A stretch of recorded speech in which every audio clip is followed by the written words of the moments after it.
रूस की अमेरिका और नेटो को संगीन धमकी, कहा यूक्रेन को फराहम किए जाने वाले किसी भी हथियार को तबाह करना रूसी फौज का हदफ है, चाहे वो अमेरिका हो या नेटो।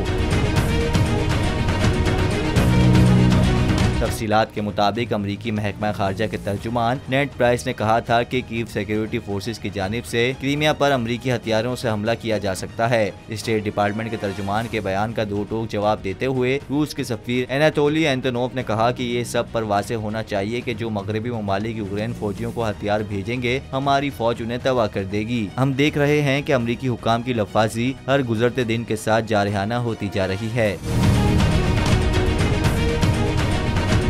रूसी सफीर ने कहा कि अमरीकी वजारत खारजा का ये बयान कि जजीरा क्रीमिया यूक्रेन की मलकियत है और यूक्रेनी फौज अपनी सरजमीन की हिफाजत के लिए अमरीकी हथियार इस्तेमाल कर सकती है, दरअसल कीव हुकूमत को रूस में दहशतगर्दाना हमले करने की तरगीब और दबाव डालने की कोशिशें हैं। अमरीकी वजारत खारजा की जानिब से ऐसे बयानात से कीव में दहशतगर्दों को हौसला मिलेगा और इससे जंग का खतरा मजीद बढ़ जाएगा।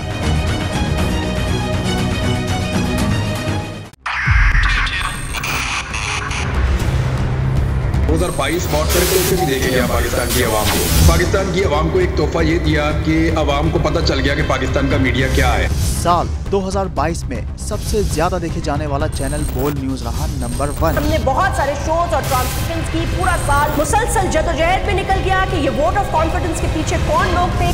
तोड़े रेटिंग के सभी रिकॉर्ड। सोशल मीडिया पर भी सबसे ज्यादा तेजी से 2.4 बिलियन व्यूज का संगे मील अबूर किया। एंकर्स को भी आवाम में सबसे ज्यादा मकबूलियत मिली और सोशल मीडिया पर भी बोल रहा सब पर भारी। सब्सक्राइब करें और बेल दबाएं ताकि कोई खबर रह न जाए।